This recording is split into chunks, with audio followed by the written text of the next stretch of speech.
and I'm Captain Logan. And I'm Vince. And it's time once again to recommend things. Vince?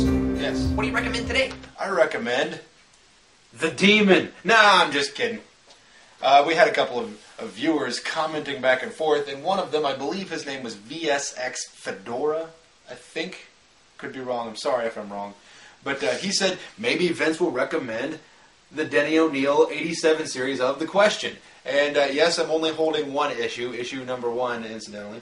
And But you have the whole run. But I do have the whole run. I even have the 5-part series that's connected to it called the... Wait, maybe it was a 4-part, because it is called The Question Quarterly. But, so, I think it's 5, but... I was about to make a joke that wouldn't have made any sense, but maybe it was a leap year. I believe there's 36 issues, and there's a 37th issue that was published during the Blackest Night revival thing that they did. So, which was neat, actually. I liked it. I'm going to keep this as short as I can. It's Vic Sage. He's a reporter in Hub City, and or maybe he's a news anchor. It's been a while, and I've seen various different... Maybe he's a talk show host. He's a news anchor in one of the particular series that I've been reading recently. Oh, okay. So he's maybe just a reporter. I don't know. But either way, he works for a news station on television. He's a reasonably famous guy within Hub City. Hub City, based on East St. Louis, to my understanding. Is it? And, I've been there. In other words, it's a real crap hole. Yeah, don't go there. East St. Louis, also where Escape from New York was shot.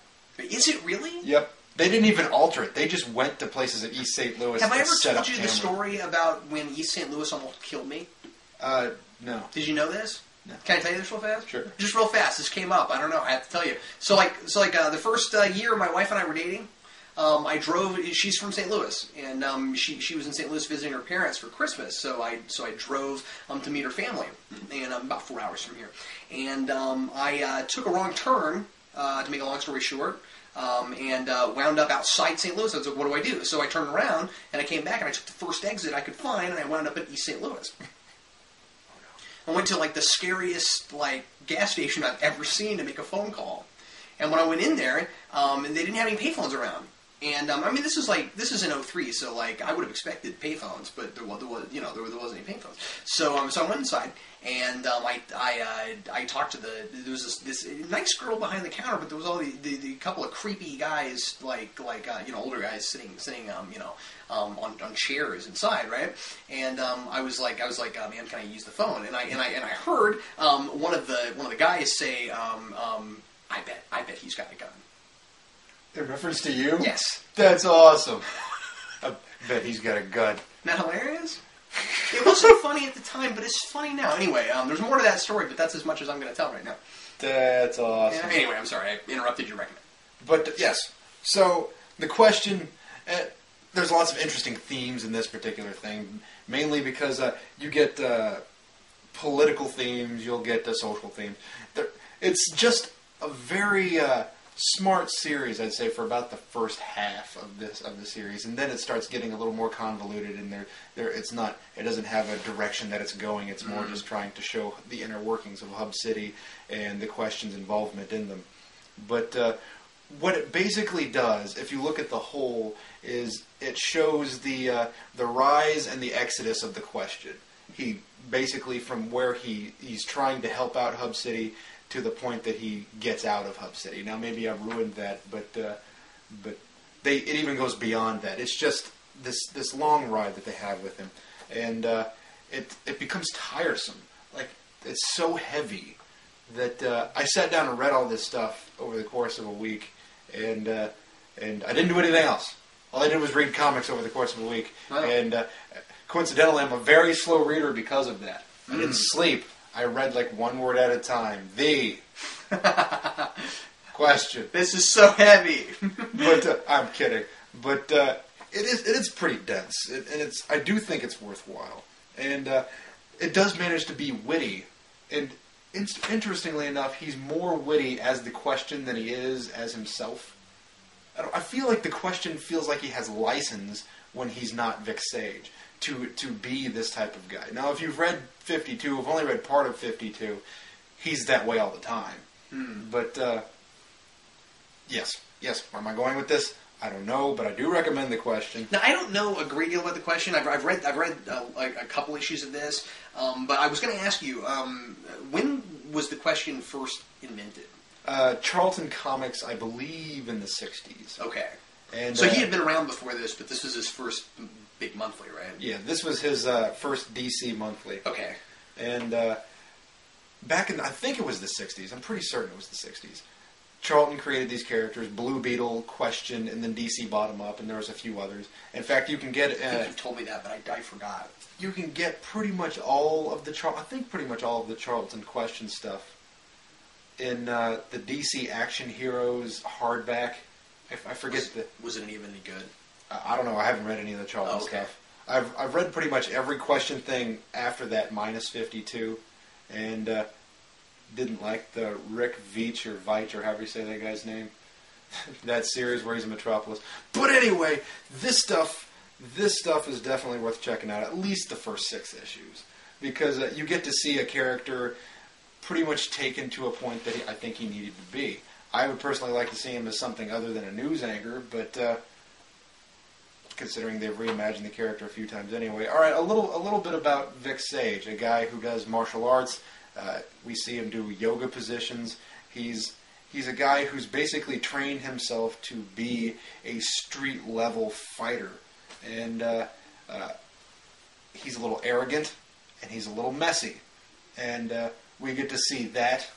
I don't know if that makes anybody want to read this, but there is an issue within this particular series where he meets Batman, and we get to see the relationship between a guy who is so focused and a guy who is so good at what he does, being Batman, that The Question kind of pales in comparison. And he said, you get to see a guy whose ego is such that, it's not so much that the entire book is about him not being able to deal with it, but it's interesting to see the play that goes off between them.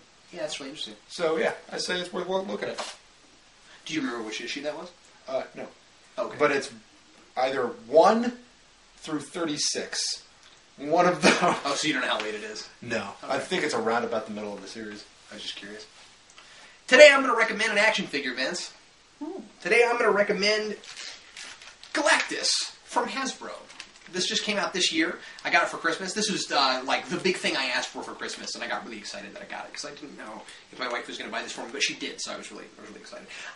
This is the Talking Galactus from Hasbro. He is a 20-inch action figure. He's very tall, and he's fantastic. And he says 13 phrases. And what's really funny is I was showing this to my stepdad earlier, and he made a really great point. I told him how many phrases he said, and Jeff said, "Oh, his entire lexicon." So he just says everything he ever said in the comics. Because if you think about it, Galactus is kind of like the Borg. He says like 5 or 6 different things. He's like, "I'm the devourer of worlds, and to me, my herald." And that's about what he says. Does he make big crashing wind noises like he does in the movie? Actually, yes, he does. There are a couple of his phrases where at the end of it you hear this like thing. But anyway, I think he's a really cool figure. I'm not an action figure reviewer, so I'm not probably as critical about these things as some people would be. But I think he's a lot of fun. About like articulation and things, he's got a lot in his head, which is really neat. He does more in his head than I would see like a bigger figure like this usually have, which is neat.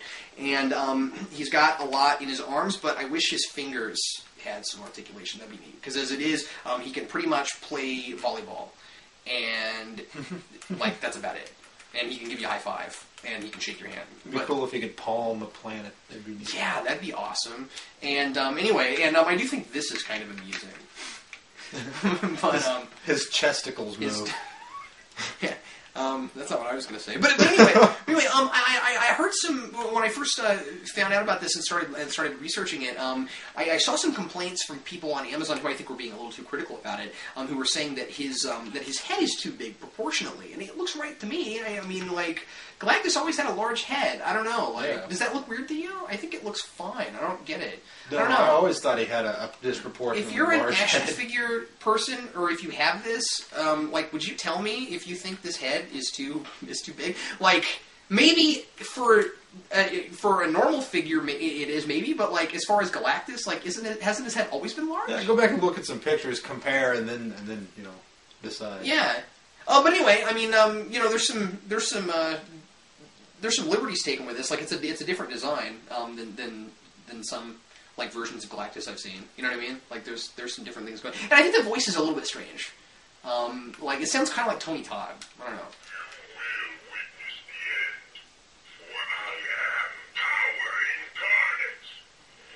Oh, there it is. There it is. I don't know. It's kind of like I can hear that or not. But it's kind of like a growly version of Spawn from the animated series or something. I don't know. Kind of. I don't know. Like, I'm pretty sure it's a black man. It does. It certainly sounds like a deep black guy voice, which is like okay. It's just not necessarily what I would have thought of. You know what I mean? Like, I don't know. I always kind of expected that from Galactus. Really? Really? Yeah. Okay. I mean, it's not a bad call. What do you think? I don't see the world eating. Not machine. terrible. No, he's right here. Ah! Yeah. That's because he's not that big compared to you. I don't know. I think Galactus versus Doomsvince. Behold the pool ball eating machine.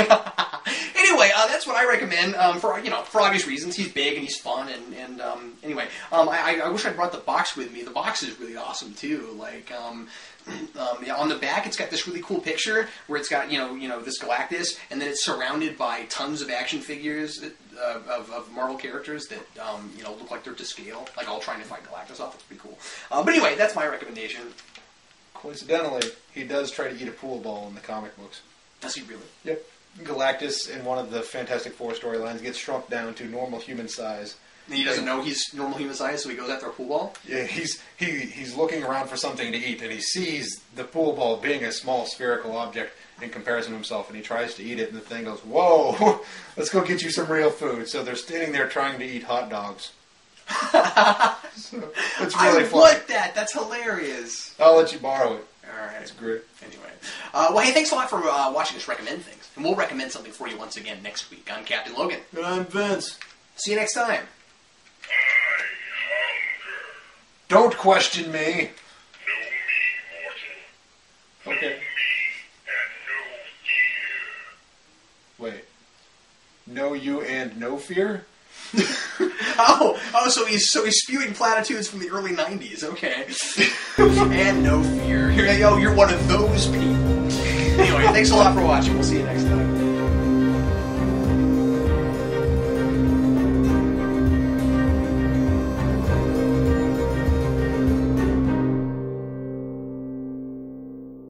All right. Are you gonna recommend a single issue? No. You're just gonna hold this single issue. Yeah. All right. Cool. Here. You want to turn that off?